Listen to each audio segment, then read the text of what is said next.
¿Por qué las micelas tienen un tamaño fijo? Veremos que en realidad las micelas tienen una distribución de tamaño, pero muy delgada, alrededor de un tamaño promedio muy bien definido. ¿Por qué ocurre eso? ¿Y por qué ocurren cuando la interfase se satura? Entonces, hay varios modelos primarios de agregación micelar que nada más tratan una parte del problema. En principio, el modelo de pseudofase supone que las micelas son una fase, algo parecido a una fase separada. Nosotros estamos acostumbrados a llamar fase bien definida una vez que tenemos una masa de algún componente que queda totalmente separada de otra. Llamamos eso una fase separada. En el caso de las micelas, el modelo pseudofase supone que aunque las micelas estén separadas y disueltas en el agua, ellas forman una fase en equilibrio con los monómeros.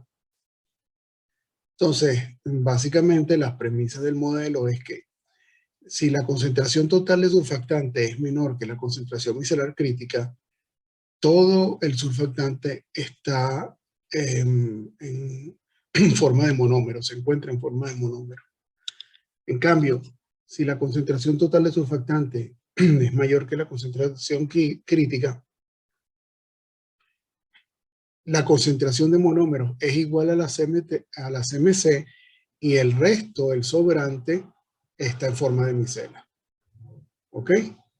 Más adelante veremos que estas que son premisas del modelo de pseudofase se cumplen. Entonces, una cosa que hay que aprender de aquí es la concentración total, es la de micelas, es la concentración de micelas es la total menos la CMC. La CMC es la concentración de monómeros. Si yo me voy por sobre la CMC y me pregunto por la concentración de monómeros, en principio es la CMC.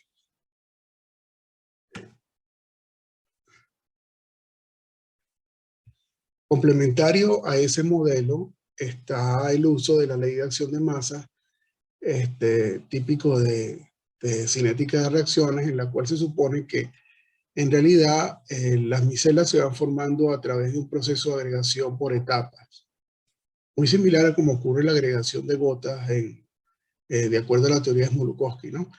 Primero un monómero se encuentra con un monómero y forma un dímero, después el dímero con otro monómero forma un trímero y así sucesivamente. Entonces, en principio yo puedo sumar todas esas ecuaciones. La tasa, la constante de equilibrio sería el producto de ellas. Puedo expresar la constante de equilibrio como la concentración de las micelas que tienen un número definido, que llamamos N0 de surfactante en su interior. Y otra vez, si sumamos las reacciones, nos da que N0 surfactantes formaron una micela de N0 surfactante. Entonces, la ecuación de equilibrio es esta. Antes de seguir, es bueno repasar brevemente algunas cosas que conocemos de equilibrio químico, pero que se nos olvidan de hace tanto tiempo que las vimos. En principio, uno denota con una flecha una reacción que ocurre de izquierda a derecha. Pero cuando hay equilibrio químico, se sustituye la flecha por una doble flecha, que quiere decir que los reactantes y los reactivos llegaron a un punto donde se equilibraron. Y así como se forman productos, también se forman reactantes. ¿Ok? La condición de equilibrio químico es que, o se obtiene como condición de equilibrio químico, que los coeficientes de la reacción, denotados aquí por nu de I, multiplicados por el potencial químico de cada una de las sustancias, la sumatoria de eso es igual a 0. Eso ocurre solo cuando ocurre equilibrio químico. Otra cosa es que la constante de equilibrio puede plantearse en función de las concentraciones elevadas a los coeficientes de la reacción. Por cierto que es importante que aquí los coeficientes en principio no, son positivos, pero en esta ecuación llevan su signo, ¿ok? Se usa signo positivo para los reactantes, signo negativo para los reactantes, positivo para los productos. Entre las cosas que más me interesa que recuerden, además de esta forma de la constante de equilibrio, es que el delta G de esa reacción de equilibrio es RT logaritmo de K, de esta K, y que además puede ser expresado en función de una condición parecida a la de equilibrio, pero donde los potenciales químicos aquí no son el potencial químico que está igualado, en principio si llega a igualar en el equilibrio, sino la contribución estándar, el potencial químico estándar multiplicado por los coeficientes, la sumatoria de eso es igual al delta G de esa reacción. Entonces yo puedo expresar la constante de equilibrio no solo así, sino que producto de estas relaciones, yo puedo expresar la constante de equilibrio, como fíjense que este es el logaritmo aquí, puedo pasar RT, poner exponencial aquí, y me queda que K es el exponencial de esta sumatoria, otra vez con el potencial químico estándar, multiplicado por los coeficientes de la reacción. Esta ecuación la vamos a encontrar más adelante. Lo que les voy a presentar de aquí hasta el final es tomado del libro de Israel Ashvili, de fuerzas intermoléculas y superficiales. Ese libro es una maravilla. En principio es un libro texto de los cursos de coloides, pero en particular para quien le guste la fisicoquímica, el capítulo 16 y 17, o los capítulos 16 y 17 son realmente una joya. Dan una clase conceptual sobre muchos aspectos relacionados con el potencial químico y con la entropía que no son obvios cuando uno le enseña termodinámica y que son esenciales para el tratamiento estadístico del problema termodinámico. Bueno, para tratar el equilibrio de micelas, el libro empieza discutiendo una proposición, que es que en principio sabemos que en el equilibrio los potenciales químicos de un surfactante deben ser iguales en el equilibrio, no importa dónde él esté. Eso significa que si el surfactante está como monómero, el potencial del monómero debe ser igual al del dímero, y era el del trímero, y así sucesivamente. ¿Ok? Pero fíjense que Israel Ashvili relaciona el potencial químico estándar, por ejemplo, para un monómero disuelto en agua, con el promedio de la interacción por molécula de ese surfactante. Vamos a suponer que nos estamos refiriendo a un surfactante que está disuelto. ¿Ok? Bueno, vamos a suponer no, si estamos viendo micelización, tiene que ser un surfactante. Entonces, el potencial químico estándar está relacionado con las relaciones. Y el término extra, en realidad, es la entropía del agregado. Fíjense que la entropía, otra vez, uno puede utilizar KT o RT dependiendo de si lo está viendo por moléculas o por mol, ¿no? Solo multiplicar por el número de Avogadro. Pero el caso es que esto es un término del tipo T delta S, donde S es K logaritmo de X1, siendo X1 la concentración de monómeros. ¿Ok? Entonces, cuando él dice que el potencial químico del monómero es igual al del dímero, él supone que hay un potencial químico estándar para el dímero que no tiene por qué ser igual al del monómero. ¿Ok? Pero la entropía, si yo voy a calcular el potencial químico por molécula y yo calculo la entropía del agregado, la entropía en realidad debe dividirse entre dos, porque la entropía es aditiva y si, otra vez, si estoy calculando la energía libre por molécula, le debe corresponder la mitad de la entropía total a cada miembro del agregado. ¿Ok? Por otro lado, estas X en principio son concentración en número de moléculas, en principio, después la vamos a cambiar un poquitico, pero son concentración de moléculas. Entonces, si yo tengo la concentración de moléculas que está en el dímero y quiero saber el número total de dímeros, tengo que dividir la concentración total de moléculas que está en un dímero por 2, que es el número de moléculas de un dímero. Y eso me da cuántos dímeros hay. Entonces, la entropía del doblete va a depender del número de dímeros que hay. y la entropía del triplete del número de trímeros que hay, etcétera, etcétera. Entonces, en líneas generales, el potencial químico puede describirse de esta manera. Potencial químico es un término estándar que tiene que ver con la interacción del surfactante en promedio. Este término, como vimos, varía de un agregado a otro porque no es lo mismo que el surfactante esté solo a que esté en un agregado de n moléculas. Entonces, el término lo que representa es la energía media de interacción de una molécula en el agregado. ¿Ok? En inglés, Mean Interaction Free Energy per Molecule. ¿Ok?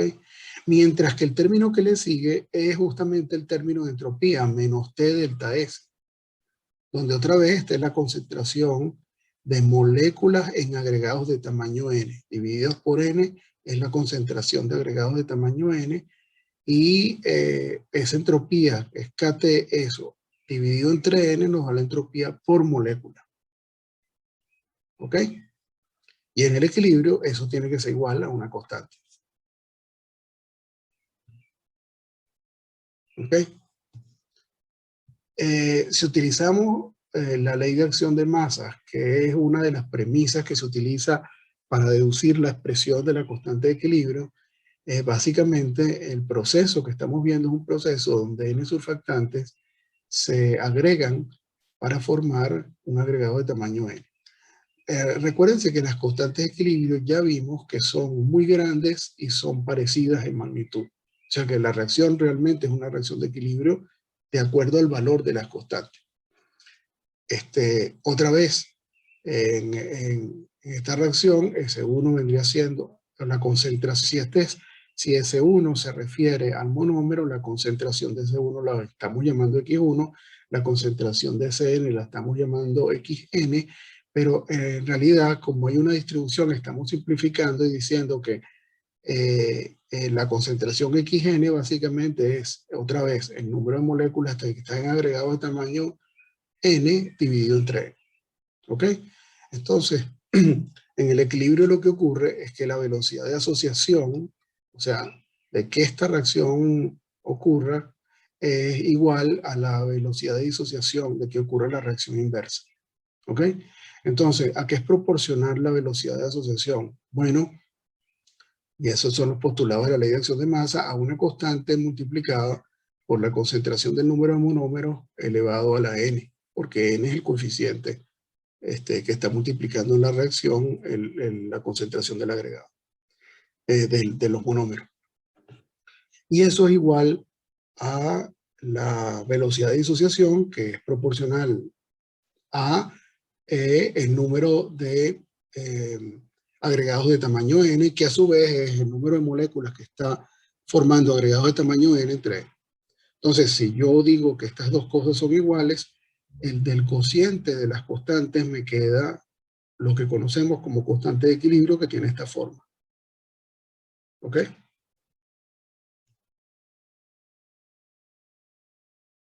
Nosotros podemos relacionar, si decimos que el potencial químico es constante y tenemos una forma general para el potencial químico, podemos relacionar el potencial químico de un agregado de tamaño n con el potencial químico de un monómero. ¿Ok? Fíjense, en principio estas son las dos ecuaciones. Aquí en realidad está dividido entre 1 y este está dividido entre 1. ¿Ok? Si ahora yo paso los potenciales para el lado derecho y el término entrópico para el lado izquierdo, me queda esta ecuación. Fíjense que si yo multiplico por n para eliminar esta n que está aquí, me queda este término, pero me aparecen n's multiplicando tanto los potenciales como este término de la entalpía. ¿Ok? Por otra parte, esto es un logaritmo y esto es un logaritmo y esto puedo, esta es una sumatoria de logaritmos y puedo meterlo, si llevo un signo menos, puedo meterlo dividiendo del lado de acá. N, en principio, el logaritmo, n veces el logaritmo de x1 es igual al logaritmo de x1 a la n, entonces puedo pasar eso para acá. Y fíjense que si hago eso, me queda esta, que es la constante de equilibrio, o sea, me queda aquí logaritmo de la constante de equilibrio, y del otro lado lo que me está quedando es el número de moléculas multiplicado por los potenciales químicos dividido entre KT. Otra vez, los potenciales químicos los estoy calculando por molécula y abajo por eso tengo la constante y no tengo R. Tengo la constante de Boltzmann y no tengo R. ¿Ok? Entonces, fíjense que me da una ecuación que ya había obtenido y fue la que les presenté al principio, ¿verdad? Esto es una sumatoria de los potenciales químicos en principio, pero los potenciales químicos estándar multiplicados por un número de moléculas y el exponencial de eso entre KT me está dando la constante de equilibrio. Pero además, la constante de equilibrio por un lado es igual a esto y por el otro lado obtuve yo de la ley de acción de masa que era igual a este cociente que está aquí. ¿Verdad? Esto es logaritmo de esto es logaritmo de K. K es igual a esto. Entonces, si yo igualo las dos ecuaciones, paso este X1 para el otro lado, me queda la concentración de agregados, ¿verdad? Que la concentración de agregados es igual a esta ecuación. Fíjense que yo puedo meter el X1 que está elevado a la N, esto es exponencial, el exponencial elevado a la N es igual que el exponencial con el argumento N en el interior. Entonces yo puedo también pasar el X1 para adentro y elevar todo eso a la N. ¿Ok? Entonces yo llegué a una ecuación que me relaciona la concentración de agregados de tamaño N con el número de monómeros. ¿Ok? Si yo tuviera estos dos potenciales y yo tengo la concentración de monómeros, yo puedo deducir cuál es la concentración de agregados N. ¿Ok? Nada más con argumentos de equilibrio y termodinámico. Igualmente, fíjense que aquí yo partí de la igualdad de que el potencial químico era constante en el equilibrio y entonces se igualaba el potencial químico de un agregado de tamaño N con el del monómero. Yo puedo hacer lo mismo con dos agregados de diferente tamaño, agregados de tamaño N y agregados de tamaño M. Sigo pasos similares a los que seguí anteriormente y obtengo una ecuación general. ¿Ok? Para agregados de tamaño M y N. Si yo pongo M igual a 1, reproduzco la ecuación anterior. ¿Ok? Ahora, otra vez, esto me da el número de agregados de tamaño, perdón, N. ¿No? Esa ecuación también la puedo expresar de una forma más sencilla. Fíjense, vamos a este término que está aquí, que es el número de agregados de tamaño M, en principio constante. No lo vamos a tocar sino hasta llegar aquí. Y fíjense que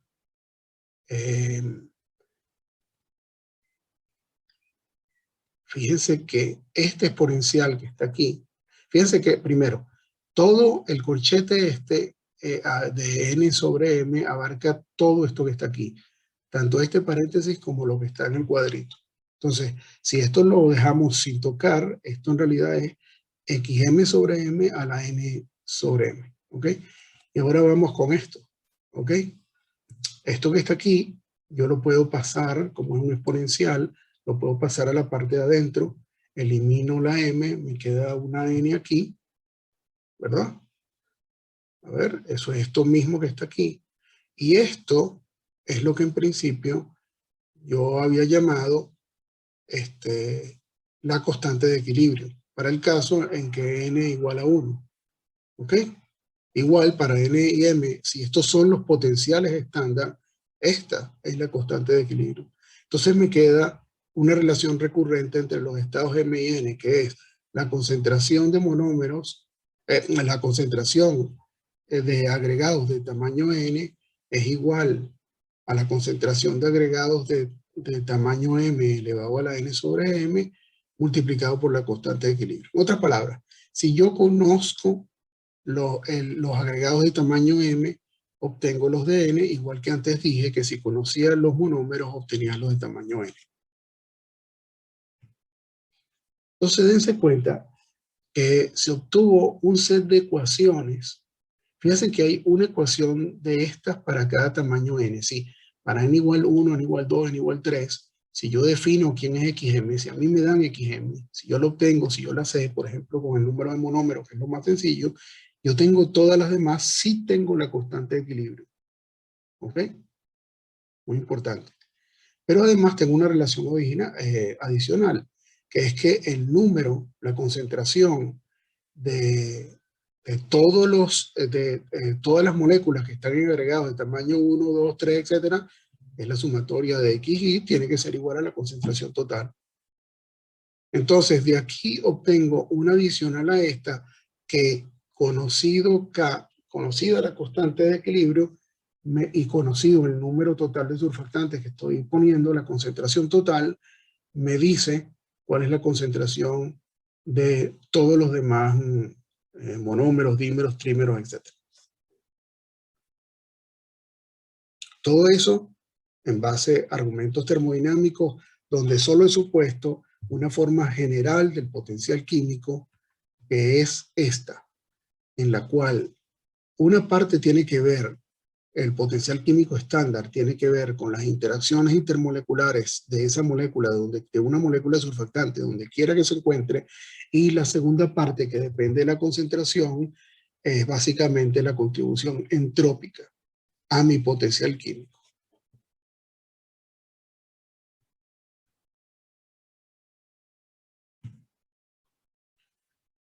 Y entonces ahora Israel Asbili hace una suposición que parece sencillita, pero tiene consecuencias muy trascendentes en lo que sigue. Él va a suponer que esas concentraciones de las cuales venimos hablando son, por ejemplo, fracciones molares. Fracciones molares de moléculas en monómero, fracción molar de moléculas en agregados de tamaño n. Entonces, la reacción a la cual nos estamos refiriendo es aquella reacción, en líneas generales, en la cual monómeros, un cierto determinado número de monómeros, se juntan para dar un agregado, que en principio tiene tamaño n. Entonces, si son n surfactantes, que llamamos aquí con A, otra vez la constante de equilibrio es la concentración de agregados B, en este caso lo vamos a hacer la fracción molar de agregados B, y esto la fracción molar de monómeros elevado a la n, porque son n los que se juntan. Y la concentración total es esta, fíjense. Esta es la concentración de moléculas en monómeros. Y esto que está aquí es la concentración de el número de moléculas, el número de concentración de agregados de tamaño, bueno, aquí lo llaman B, pero habíamos quedado en que es N. La notación que estoy usando es la misma del libro. Entonces, N veces dan ese agregado que llamamos B. ¿Ok? Entonces, ¿verdad? Si cada agregado tiene N moléculas, ¿cuántas moléculas hay en agregados de tamaño N, que ya estamos llamando B, N veces XB? Y en cambio, la concentración de monómero, pues es la concentración de monómero. ¿Ok? Entonces, la constante de equilibrio nos queda de esta manera.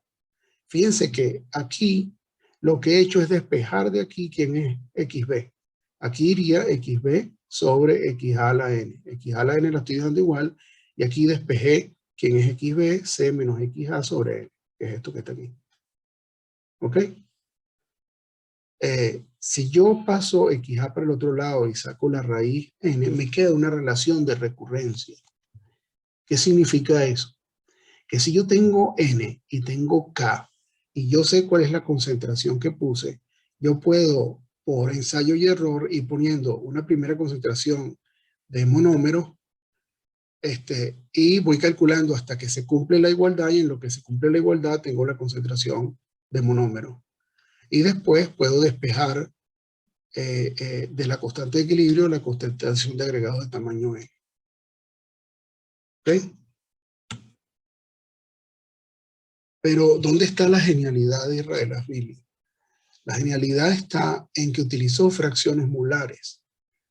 para las concentraciones. Y la fracción molar, nosotros sabemos que tiene que ser menor o igual a 1. Si la fracción total es igual a 1, que debería ser esta C, que es la concentración total de surfactantes, si a C le resto algo, que es esa concentración de monómero, eso tiene que ser menor que 1, ¿verdad? Y por el otro lado, si divido entre el número de moléculas, un número de moléculas cualquiera, eso sigue siendo menor que 1, y si K es mayor que 1, que ya dijimos que tiene valores muy grandes, esto todavía es menor que 1. Y si encima le saco la raíz de n, es menor que 1, es todavía menor que 1. Entonces, ya yo sé, dado que utilicé fracciones molares, que XA es menor que esto que está aquí. Si esto es menor que 1, esto como máximo puede ser 1, que no es, pero vamos a sustituirlo por el valor 1 que está aquí, ¿verdad? Y nos queda una condición límite para el número de monómeros. XA necesariamente tiene que ser menor que 1 sobre NK a la 1N, a la 1 entre N. ¿Ok? Vamos a utilizar un ejemplo cualquiera sacado de la manga. Vamos a suponer que K tiene un valor de 10 a la 80 y que el número de monómeros que forma un agregado es 20. Entonces, si yo sustituyo eso aquí, me da que este valor es 0.86 por 10 a la menos 4. En otras palabras, yo obtendría un valor crítico para el número de monómeros. El número de monómeros no puede exceder 0.86 por 10 a la menos 4. Veamos qué pasa resolviendo esta ecuación de manera iterativa, tal y como sale aquí, utilizando esta otra, cuando yo pongo diferentes concentraciones totales. Pues fíjense, si yo pongo una concentración total de 10 a la menos 5, del orden de 10 a la menos 5, y hago mi cálculo, la concentración de monómeros me da casi lo que puse. Y la concentración de moléculas en agregados de tamaño n me da mínima. Si yo ahora utilizo un valor para la concentración total que es similar al valor de esto que llamé concentración crítica, entonces veo que la concentración de monómeros me da casi igual a la concentración del límite crítico. Si esto fuera la CMC, me estaría dando que por debajo de la CMC todos están como monómeros y a la CMC la concentración de monómeros es igual a la CMC. Pero por otro lado, si yo pongo un exceso de moléculas y supongo que la concentración es igual a 10 a la menos 1, entonces ahora yo calculo XA y XA me da la concentración crítica. Y el resto de moléculas está en agregados de tamaño B. O sea que, básicamente, con el solo hecho de suponer la expresión de potencial químico, una expresión tan sencilla de potencial químico, que lo divide entre las energías de interacción y una entropía por molécula, nos reproduce para un agregado, para la formación de un agregado de tamaño n en equilibrio con sus monómeros, nos reproduce las propiedades de la CMC que observamos en sistemas micelares. Básicamente, la concentración de monómeros, en principio, cuando yo voy poniendo moléculas y no he alcanzado la CMC, va incrementándose hasta que alcanza la CMC y de ahí en adelante se mantiene constante, y en cambio a partir de la CMC la concentración de agregados en micela se hace más grande. Y era 0 antes de la CMC. Bueno, en el ejemplo anterior es muy bonito, pero nosotros conocíamos K y conocíamos el número de agregación. Entonces, la pregunta es, ¿cómo se calculan? ¿De dónde yo los saco para ponerlos en las expresiones teóricas? Pues yo los metí con la mano para ver que mis ecuaciones funcionaban correctamente.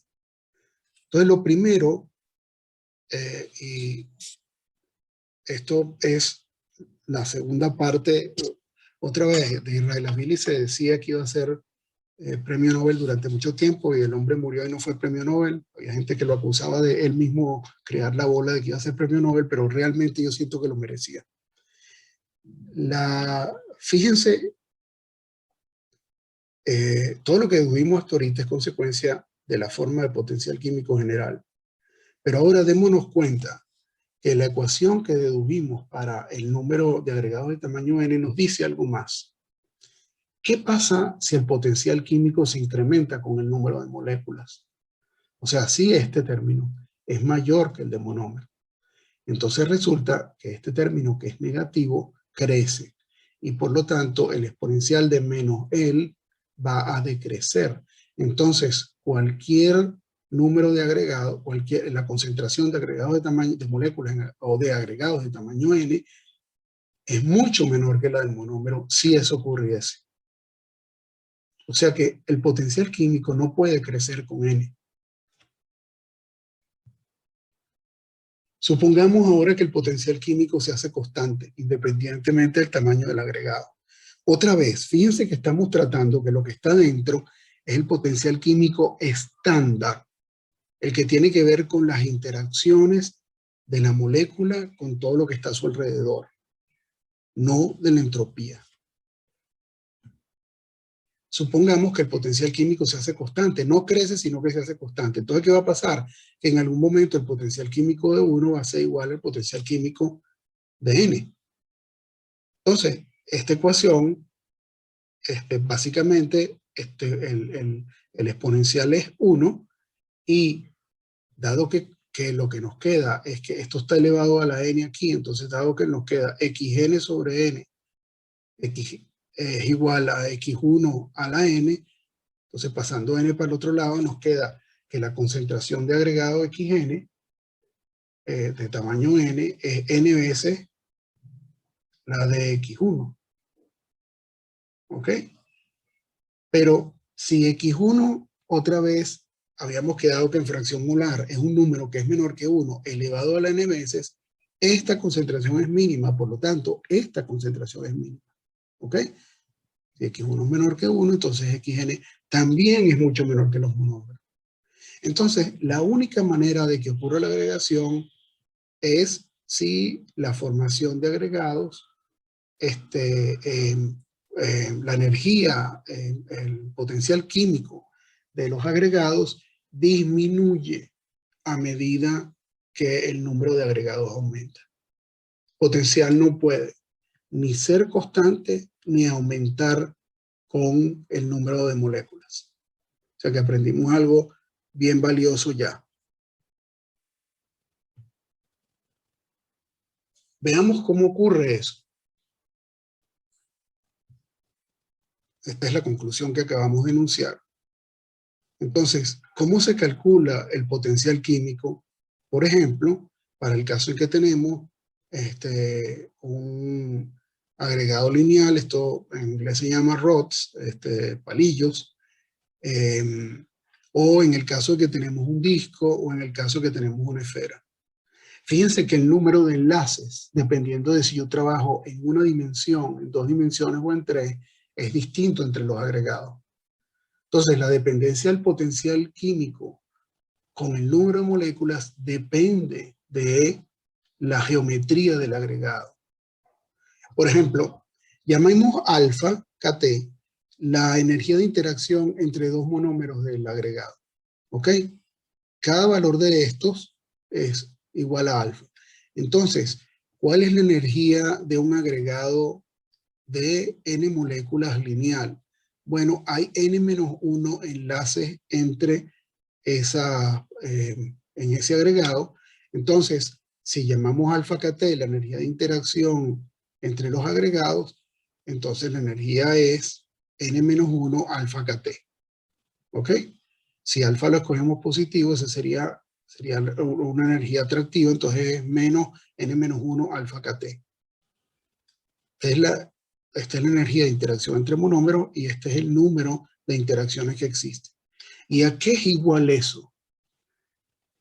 Cuando lo tratamos desde el punto de vista termodinámico, nosotros no hacemos diferencia entre ninguno de esos monómeros y decimos que el potencial químico estándar, pues multiplicado por el número total de moléculas, debe ser igual a esto. Entonces, fíjense, si yo paso N para acá, porque otra vez es el potencial químico estándar al cual me está refiriendo, que es el que entra en las ecuaciones que me definen K. ¿Ok?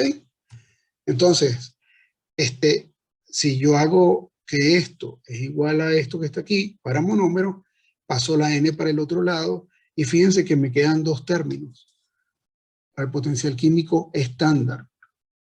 Un término que depende de alfa, en la cual queda alfa, y un término que depende de alfa y del número de moléculas. ¿Ok? Fíjense qué interesante. Nosotros generalmente las dependencias de concentración en un potencial químico que utilizamos para gases, etcétera, etcétera, vienen en el segundo término del logaritmo que depende de la concentración. Y sabemos que ese término está relacionado con la entropía. Pero ahora estamos deduciendo las características de N, del potencial químico estándar. Y en el potencial químico estándar para un proceso de agregación nos aparece una dependencia de concentración. Esa dependencia de concentración en algún momento va a parar en la entropía, pero hago énfasis en que, fíjense, el potencial químico estándar de un agregado de tamaño n se me va a terminar dividiendo entre un valor que es realmente constante, alfa kt, que me va a quedar aquí, y un valor que depende de n. ¿Ok? Calculemos el potencial aquí, para este caso. Entonces, fíjense que aquí es más evidente, este caso es más complicado porque uno observa que las moléculas que están en la periferia no tienen el mismo número de enlaces que las moléculas que están en el centro. Y sin embargo, uno adjudica el potencial químico estándar, uno cuando lo evalúa desde el punto de vista termodinámico, hace esta suposición que todas las moléculas tienen en promedio una cierta energía libre constante. Entonces, ¿a qué equivale el número de moléculas que está adentro? Bueno, al área de este círculo, que es pi por r cuadrado. ¿Y cuántas moléculas tienen enlaces incompletos? Entonces, bueno, eso es proporcional a 2 pi por r. Si nosotros de esta relación, o de la relación sí, de la relación del área, sacamos el valor de R y en función del número de moléculas y lo metemos aquí, nosotros tenemos el número de moléculas que tienen enlaces incompletos. ¿Ok? Entonces, fíjense en lo siguiente. Nosotros sabemos que en principio, ¿cuántas moléculas hay aquí? Bueno, el área total de este agregado, que es pi por r cuadrado, sobre el área de una molécula. ¿Ok? Si ustedes pasan, ahora despejan R, o sea, pasan pi para acá, pasan A para allá, en principio, bueno, A es una constante, R es proporcional a N entre pi a la 1 medio. ¿Cuál es el factor de proporcionalidad? A la 1 medio. Pero en principio, R es del orden de N entre pi a la 1 medio. Entonces, sustituyamos esa N aquí, esa R aquí. Entonces nos da que el número de moléculas con enlace incompleto es esta. Entonces, ¿cuáles serán las moléculas totalmente coordinadas? Bueno, las que quedan adentro. ¿Cuáles son las que quedan adentro? El número total menos las que están en la periferia. Si nosotros expresamos las cosas de esta manera y suponemos otra vez que la interacción entre moléculas es alfa kt, esta sería toda la energía de las moléculas que están adentro. Entonces, o sea, que están totalmente coordinadas. Entonces, otra vez, de la termodinámica, el potencial estándar multiplicado por el número de moléculas debe ser igual a esto, paso n para allá y me queda otra vez un término que va a ser constante en alfa y un término que ahora no depende de 1 sobre n, sino de la raíz de 1 entre n. Fíjense también que no por una casualidad de la vida, el término constante del potencial es el mismo, alfa kt. Alfa kt. ¿Ok? Hagamos, a ver, yo voy a pasar al agregado de tamaño 3, pero para quien quieran todas estas demostraciones no están en el libro, sino que aparecen en las fórmulas finales. El que quiere una demostración más exacta, pues aquí la tiene. Supóngase que el número de moléculas adentro es, hay un número de moléculas totalmente coordinada y un número que está en la periferia. El radio de la molécula que está en la periferia, llamémoslo 2R y supongamos que es una esferita. Entonces uno puede calcular el número de moléculas que están aquí y el número de moléculas que están aquí. ¿Ok? Entonces, ¿cuál es el área azul del cintillo? Esta área que está aquí. Bueno, pi por r cuadrado menos pi por r menos 2r, que es lo rojito. Y eso puede calcularse. Y el área dentro de la zona naranja es pi por r menos 2r al cuadrado. O sea que también puede calcularse. O sea que el número de moléculas que está en el cintillo, si sabemos cuál es, si decimos que las moléculas chiquitas tienen esta r minúscula de tamaño, pues dividimos el área total del cintillo entre las moléculas y me da, entre el área de las moléculas y me da 4r mayúscula sobre r menos 4. Entonces, yo puedo calcular también el número de moléculas adentro con el área que está adentro y el área de la molécula. Y otra vez, teniendo el número de moléculas que está en el cintillo, puedo restar al número total el número que está en el cintillo. Entonces, fíjense que yendo a través de todos estos pasos, me queda algo muy similar, pero con un factor 4 aquí. Fíjense que yo dije en la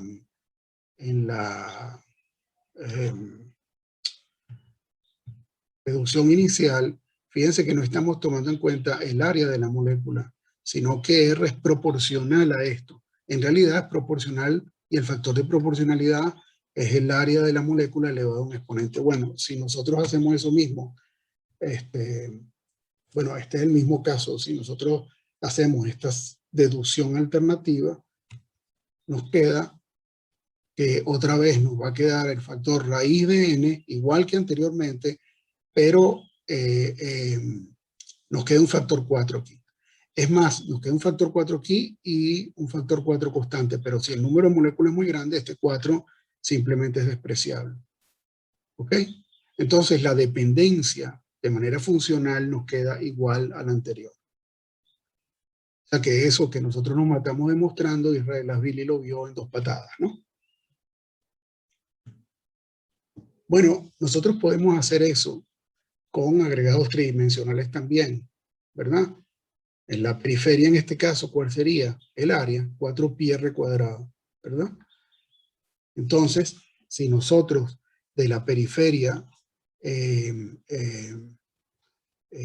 si nosotros del volumen que está en el agregado, que es 4/3 de pi por r al cubo, sacamos quién es r y lo metemos en 4πr cuadrado para calcular los enlaces de la periferia y le restamos al número total de moléculas, las que están en la periferia, otra vez algo proporcional a las que están en la periferia, entonces nos queda otra vez el mismo potencial constante, o sea, el potencial estándar de tamaño n, nos queda el potencial estándar más algo distinto.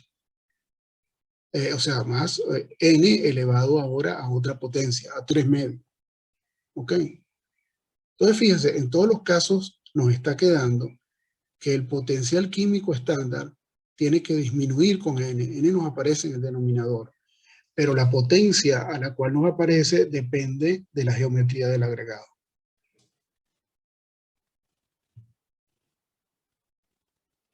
Entonces, ¿a qué nos llevan las expresiones anteriores de potenciales químicos? Bueno, nosotros teníamos que la concentración de un agregado de tamaño n, llegamos a que era igual a esta diferencia. Por ejemplo, si utilizamos la concentración de monómeros, aquí vamos a meter el potencial químico de un agregado de tamaño 1 y tamaño n, que tiene en general esta forma que está aquí. Entonces, con esta forma y esta forma, n es igual a 1 para el monómero y por supuesto quién es P depende de la geometría del agregado que yo escogiese. Entonces yo hago la diferencia, simplemente meto estos valores aquí y me queda esta expresión que tengo aquí. Esa expresión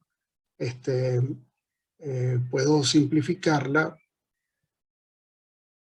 Fíjense que aquí tengo el exponencial de alfa menos, o sea, el exponencial de alfa menos alfa por n sobre p, y todo eso elevado a la n. Lo que está elevado, cuando yo elevo todo esto a la n, me queda x1 a la n, y el exponencial a la n es como si el n pasara adentro. ¿Ok? Y por el otro lado, tengo un término, esto básicamente es la multiplicación de dos exponenciales. El exponencial de alfa, bueno, por n, y el exponencial de n sobre n a la p. ¿Ok? Entonces, eso es lo que estoy haciendo aquí, partiendo el exponencial en dos partes, la parte que depende de alfa y la parte que depende de n a la p, y me está quedando esta expresión que está aquí. ¿Ok?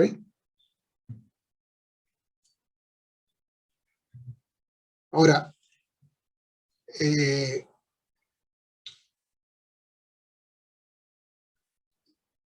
si la concentración es pequeña, si esta concentración es pequeña, fíjense que si esto fuese menor que 1, entonces la concentración de X1 sería mayor que la de X2, mayor que la de X3, ¿verdad?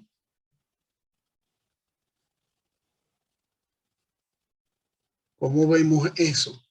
Porque esto es, otra vez, si esto fuese menor que 1, está elevado a la n, y aunque esté multiplicado por n, esto va a dar un número muy chiquito.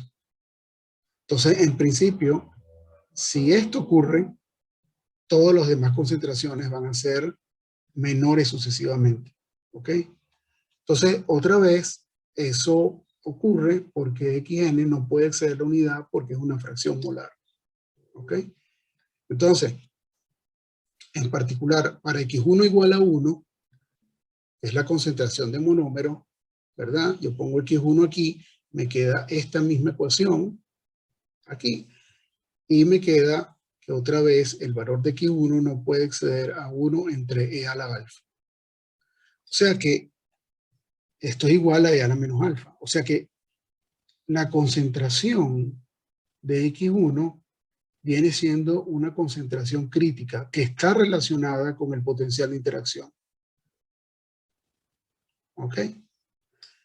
Fíjense que si x1 crítico es e a la menos alfa, si yo metiese eso aquí, esto me da igual a 1. Y utilizando la ecuación completa y poniendo x crítico aquí, tengo esta ecuación general. O sea que, básicamente, tenemos que alfa, el valor de la energía de interacción, define la concentración crítica que hemos llamado CMC de monómeros. ¿Ok? Y que en principio, bueno, puede relacionarse con la diferencia entre el potencial químico del monómero y agregados de tamaño n. Para una concentración pequeña, como dijimos antes, entonces la concentración de monómeros es mayor que todas las demás. Pero ¿qué pasa para concentraciones del orden de las CMC? En otras palabras, cuando el número de monómeros, este X1 que yo meto, es igual a X crítica, que es E a la menos alfa. E a la menos alfa con este E a la alfa me elimina esto me da 1, y me queda N por 1 a la N. En otras palabras, me queda N. Entonces, cuando yo meto la concentración crítica aquí, la concentración de XN es igual a el número de moléculas que tengo. Entonces, ¿dónde van las moléculas si yo meto concentraciones mayores que las CMC? Si me paso de la concentración crítica para potenciales que disminuyen con el tamaño del agregado. Bueno, en principio, todos van a un mismo agregado. En otras palabras, hay una separación de fases. ¿Ok? Cuando P es menor que 1, se forma una fase separada que tiene todas las moléculas. ¿por qué? ¿Qué es lo que dedujimos? Nosotros nos habíamos dado cuenta que si el potencial químico subía, el número de monómeros siempre iba a ser mayor que el de agregados de mayor tamaño. Y si el potencial químico era constante, el número de monómeros también iba a ser mayor que los potenciales de mayor tamaño. Entonces concluimos que la dependencia del potencial químico estándar con N debería ser que el potencial químico baje. Pero si el potencial químico baja y sigue bajando independientemente de N, lo que se obtiene es que básicamente todas las moléculas de surfactante o todas las moléculas que estamos metiendo de soluto se separan en una sola fase. Pues seguidamente, Israelashvili utiliza la fórmula que, antes de seguir, Israelashvili utiliza la fórmula que dedujimos antes para tratar, si él obtiene un valor de la energía de interacción, para tratar de deducir cuál sería la solubilidad de un alcano, por ejemplo, de una molécula de aceite en agua o de una gota de aceite en agua. Entonces, otra vez, si la energía desde el punto de vista termodinámico, la energía de una esfera de un hidrocarburo, ¿qué sería? Si tienes N moléculas, en principio sería N veces la del potencial estándar más la energía acumulada en la interfase, que es área por la tensión interfacial. Fíjense que aquí está utilizando un argumento macroscópico y generalmente cuando uno se va, y eso lo demuestra él mismo en el libro, de magnitudes macroscópicas a magnitudes microscópicas, generalmente las aproximaciones dan razonables, mientras que si lo hace de magnitudes microscópicas a macroscópicas, generalmente pequeños errores dan errores muy grandes a nivel macroscópico. Pero el caso es que él se pregunta, bueno, ¿cuántas moléculas hay si yo tuviera una gotica de hidrocarburo de un cierto tamaño de radio R? Bueno, 4/3 de pi por radio al cubo entre el volumen de una molécula, que en principio es el volumen molecular. Entonces, llamemos a todo esto que está aquí, lo voy a llamar energía libre de la esfera, L. Si yo lo divido entre N, ¿qué me queda? El potencial químico estándar, esto está N, y esto dividido entre N, que es lo que está aquí. Yo puedo, en principio, despejar R si yo tuviera el volumen de una molécula o de un mol de molécula. Puedo utilizarlo sustituirlo en esta expresión que está aquí, y me está quedando esto que está aquí. Entonces, este es un agregado esférico.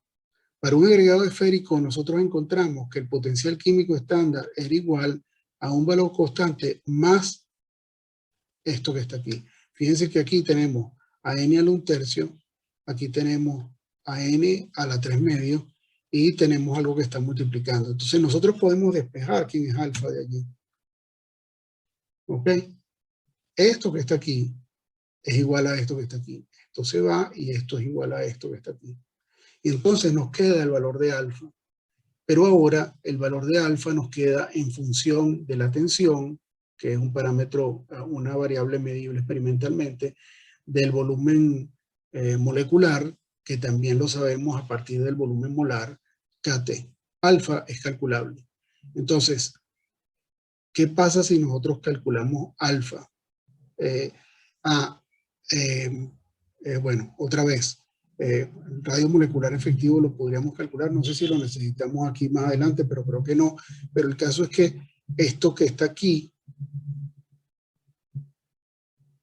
si nosotros sustituimos el radio aquí, en principio lo que nos está quedando es gamma por 4πr². ¿Ok? Esto es R, está elevado a la 1/3. Fíjense que esto está elevado a la 2/3. Entonces, si yo sustituyo R aquí, ¿qué es lo que estoy obteniendo? Que la energía de interacción promedio entre moléculas de este agregado, que en principio está formado por hidrocarburos, es gamma por el área molecular sobre KT. Fíjense, para gente como Hieber, que ha estudiado el fenómeno de Oswald-Rayleigh, fíjense que de la energía acumulada sobre la superficie, estoy sacando la energía intermolecular de cualquier molécula en el medio.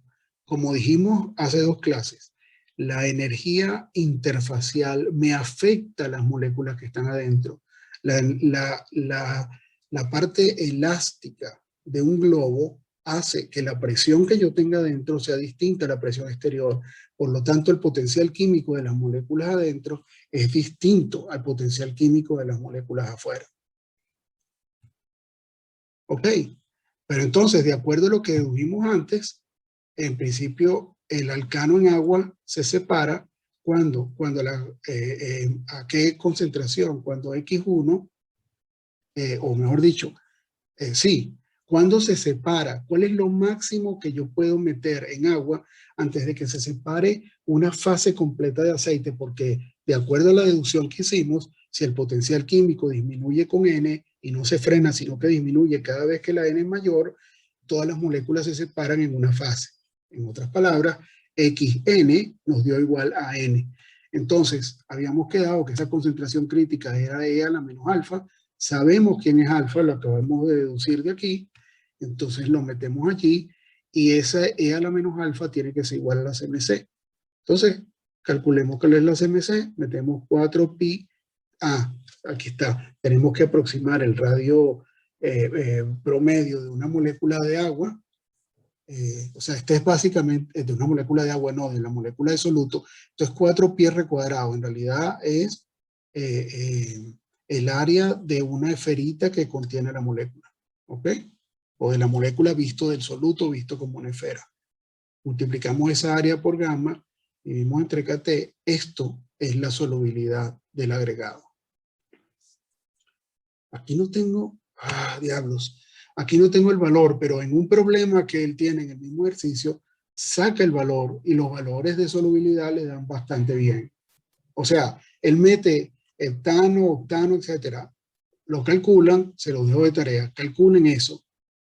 Tienen que aproximar el radio molecular de alguna manera razonable del heptano, del octano, no sé qué. Yo les voy a decir dónde pueden encontrar, dónde van a encontrar el radio ese. Y en un paper de nosotros, y obtienen la solubilidad. Me gustaría ver que lo calcularan. Creo que es bueno para ustedes. Ahora, nosotros cuando comenzamos toda esta historia, realmente nosotros no estábamos buscando la solubilidad de un alcano. Nosotros lo que estábamos buscando era cuánto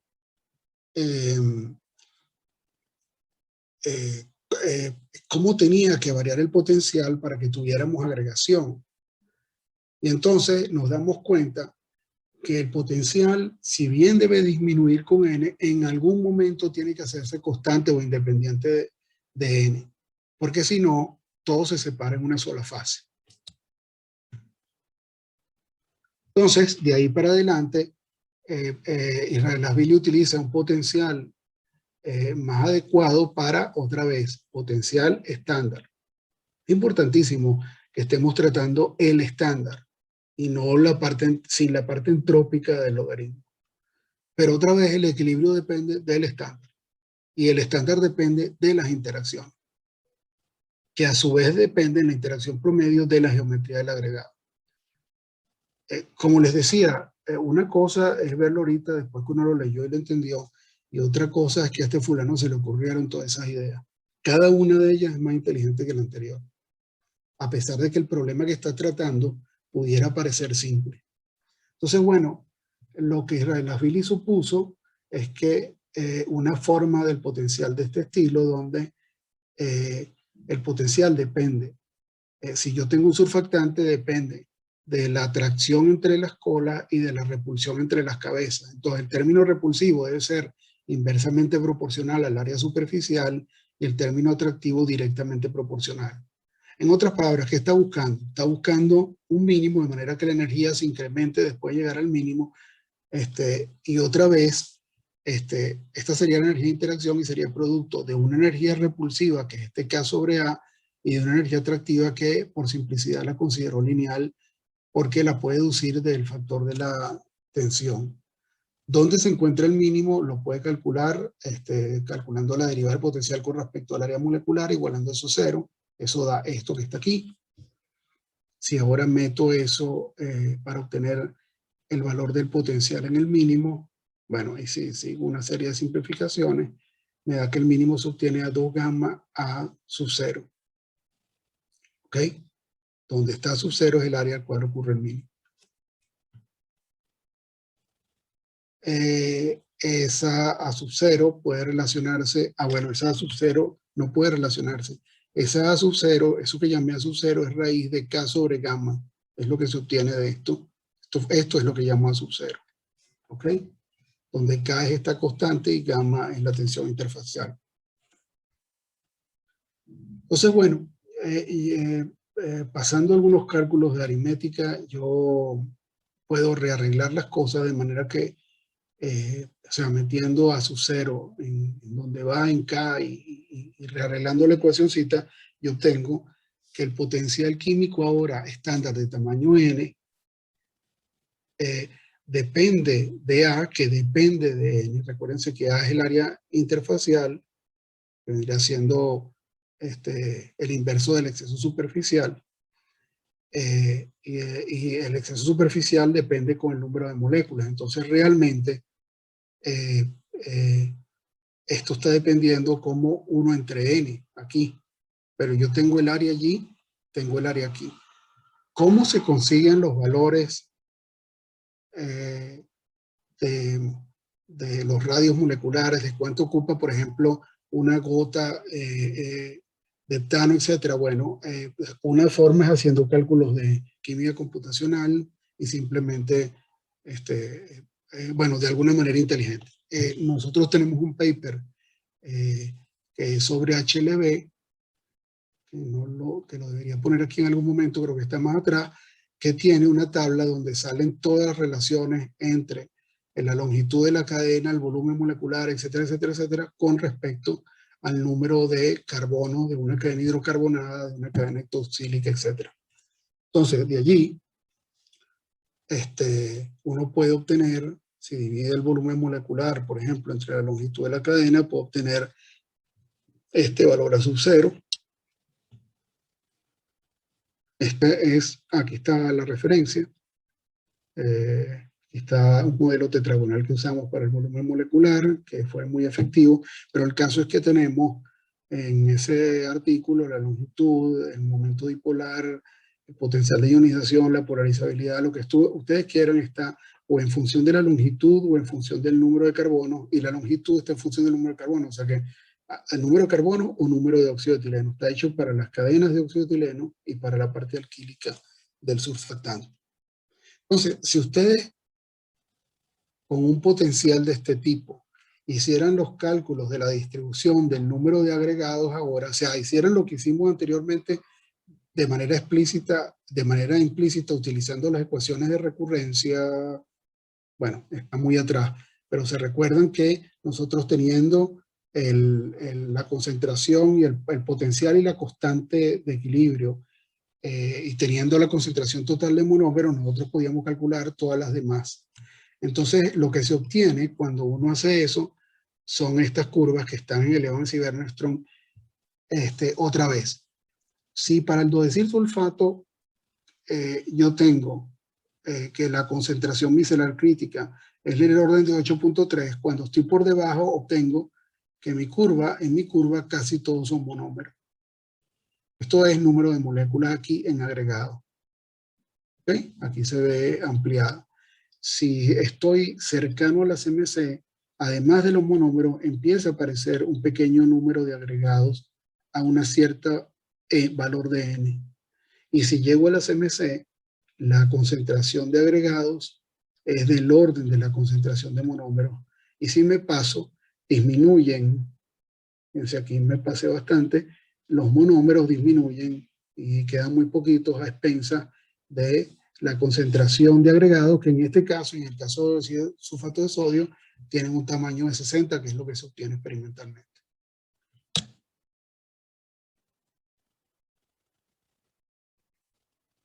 Bueno, por último, vale la pena comentar que los agregados, ya ustedes vieron que la energía de interacción depende de la geometría del agregado. Y la geometría del agregado, los agregados se forman espontáneamente, o sea que escogen su geometría más favorable. Esa geometría depende en realidad, la geometría del agregado, de la geometría de la molécula.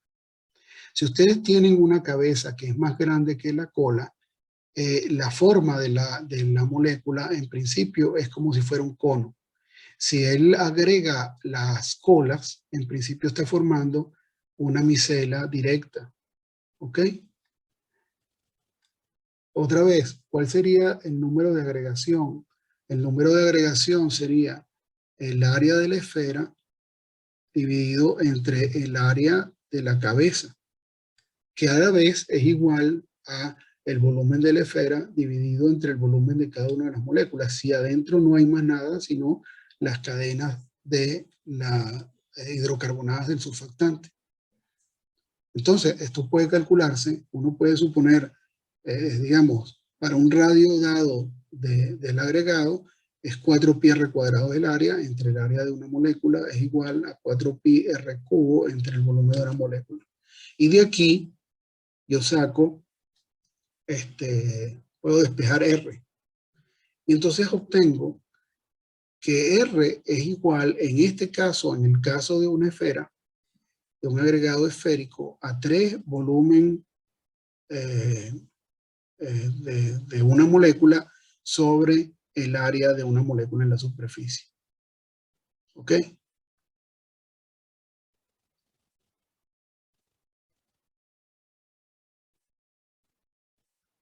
Si esto, el radio, en principio, fíjense que si este es el radio, si la cadena estuviera totalmente estirada, la longitud de la cadena fuera del orden del radio.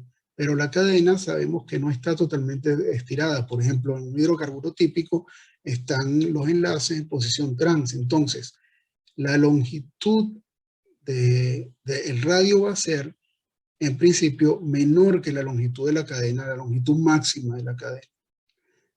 Si eso es así, y este es el radio, obtenemos que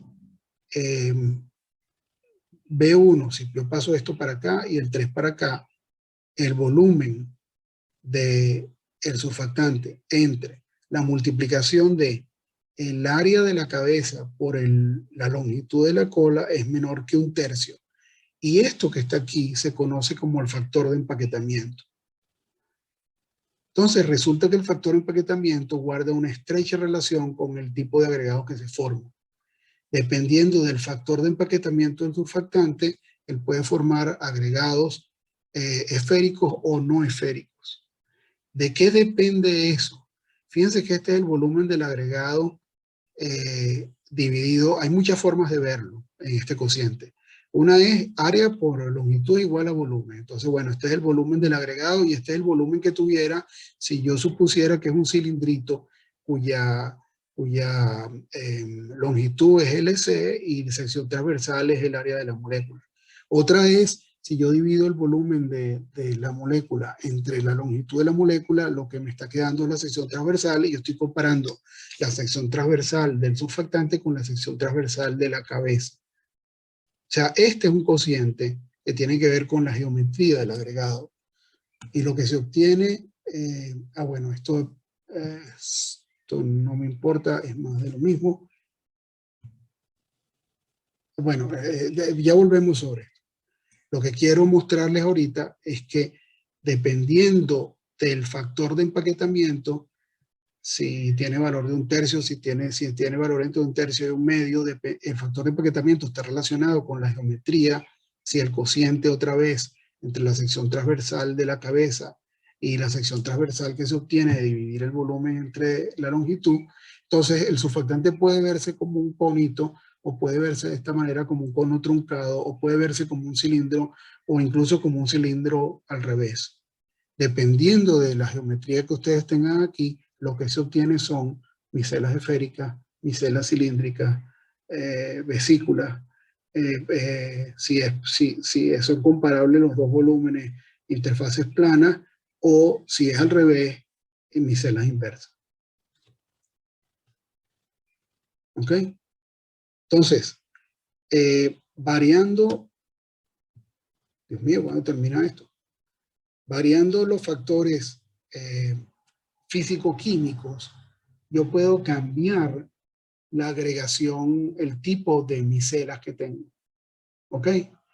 Porque si yo cambio factores que cambian, que modifican el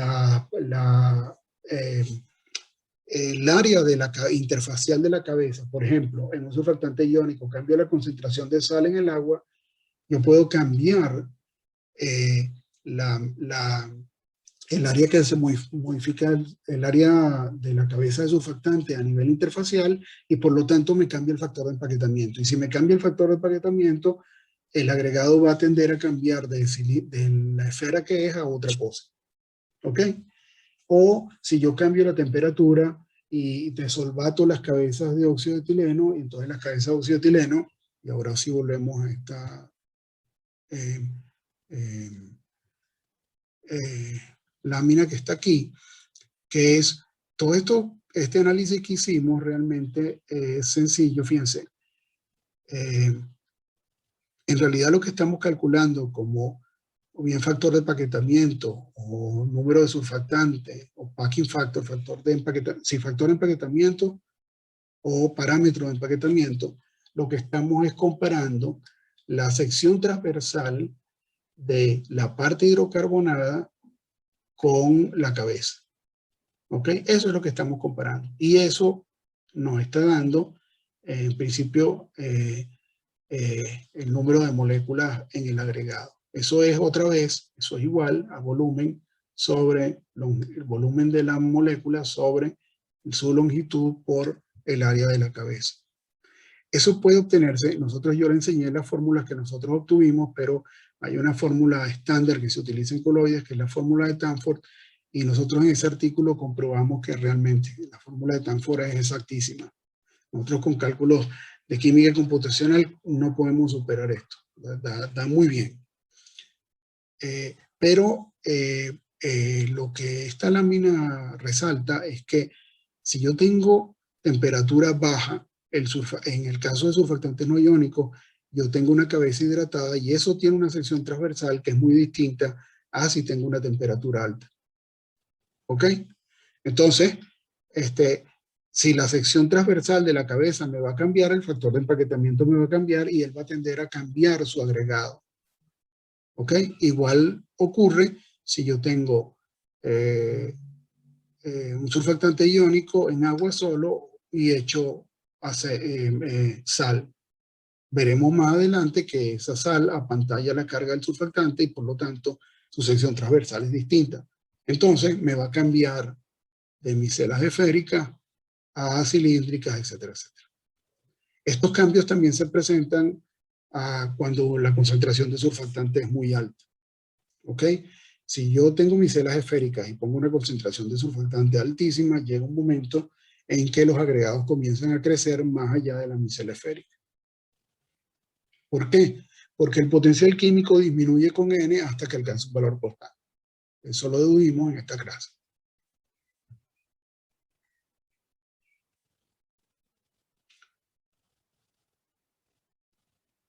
Bueno, esta es una sutileza que nada más le menciono, que cuando uno tiene bicapas o membranas, existen unas energías adicionales que tienen que ver con la curvatura de ellas. Así como en el caso de la ley de Laplace, nosotros tenemos que la curvatura nos denota una diferencia de presión. Cuando tenemos membranas y cosas por el estilo, esas membranas se caracterizan por una elasticidad o flexibilidad para doblarlas y tal, que tiene que ver con que hay una energía acumulada allí, que toma una energía doblarlas. Y esa energía puede caracterizarse a través de módulos de curvatura, etcétera, etcétera, y hay toda una teoría para describir eso que no vamos a ver, al menos por ahora. Bueno, concluyo diciendo lo que les decía al principio. Capítulo 17 merece leerse. Las deducciones están aquí, no están en el capítulo, pero para un físico químico lo que enseña el capítulo 17 no es poca cosa.